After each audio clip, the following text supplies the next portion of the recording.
Donc je te parle un peu ici avec la double casquette de prophète et chef d'entreprise. Parce que je vais te laisser un manteau. Pour laisser le manteau, je veux activer ce domaine surnaturel.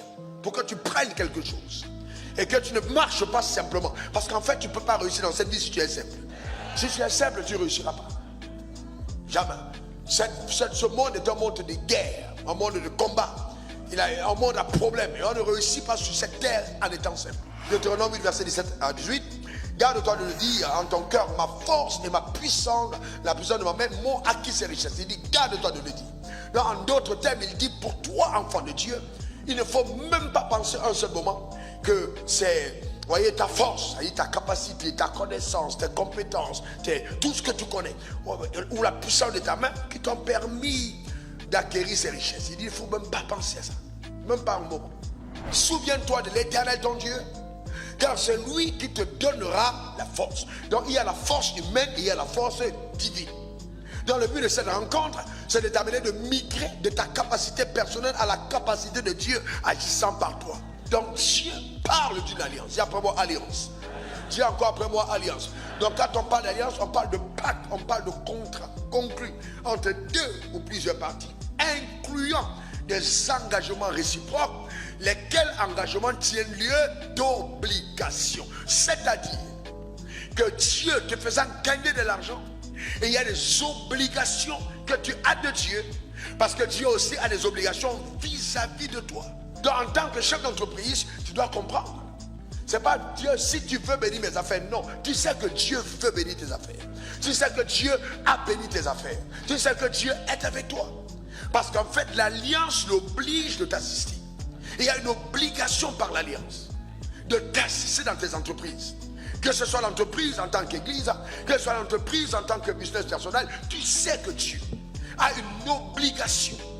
Parce qu'il a engagé son trône quand il a conclu cette alliance avec Abraham. Il a dit, je le jure par moi-même, parole de l'Éternel, parce que tu as fait cela. Que tu ne m'as pas refusé ton fils en unique, je ferai quoi? Je te bénirai. Et ta postérité possédera les portes de ses ennemis. Maintenant, quand nous regardons la porte ennemie, qu'est-ce qui se trouve dans le cas ennemi? Quand on parle de richesse, qui a la richesse aujourd'hui? C'est l'église ou c'est le monde? Mais soyez sérieux, c'est l'église ou le monde? C'est le monde, c'est clair et net. Donc, les enfants d'Israël ont demandé à leurs voisins et à leurs voisines des vases d'or et d'argent. L'église a toujours été dans la condition où c'est le voisin qui a, mais nous on n'a pas. Mais Dieu est en train d'inverser les choses. Oh, ta manière de dire amen m'inquiète. Dieu est en train d'inverser les choses. Ce qui appartenait aux voisins va revenir à toi. Parce que tu es l'héritier légitime que Dieu a posé sur la terre. Et vous savez, il faut le croire. Il faut le croire. Maintenant, toutes les stratagèmes et stratégies qui sont mises en place, la connaissance qui est annoncée, qui t'est donnée, c'est pour te montrer comment accéder à ce qui t'est réservé. La première puissance d'alliance, c'est de regarder les fils d'Abraham. Le premier fils d'Abraham, comment est-ce qu'il s'appelle? Ismaël. C'est le premier fils. Il s'appelle Ismaël. Vous savez quels sont les descendants d'Ismaël? Les Arabes. Donnez-moi un peu un pays arabe. L'Arabie Saoudite, le Qatar, Dubaï. Ce sont les Arabes. Ce sont les fils d'Abraham. Premier fils. C'est eux qui ont le PSG. Regardez l'influence qu'ils ont dans le monde.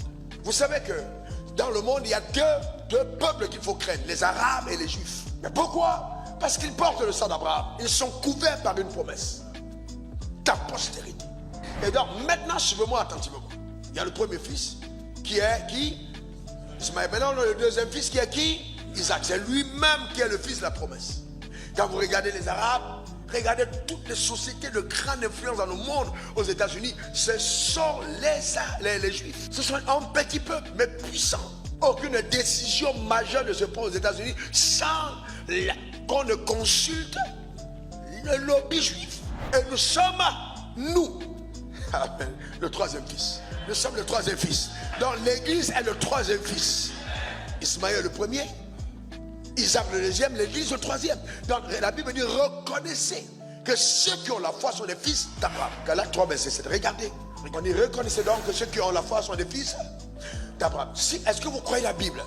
Est-ce que vous croyez la Bible? Alors maintenant je vais vous dire. J'ai eu des partenaires juifs avec lesquels je travaillais. Je leur ai dit un jour, je suis plus légitime en Dieu que vous. Parce que sur vous encore repose une condamnation à la mort de Christ.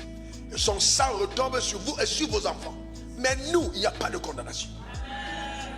Je suis le troisième fils. Je suis la postérité sur laquelle doit s'accomplir la promesse qui a été jurée et qui a engagé, que Dieu donne à Dieu a juré et qui a engagé son trône. Donc ça veut dire que l'invisible qui est gouverné par Dieu, le surnaturel, a pris toutes les prédispositions prophétiques afin de mener ma vie dans l'aisance. Je ne peux pas me permettre d'échouer. Ayant pris conscience de cette vérité,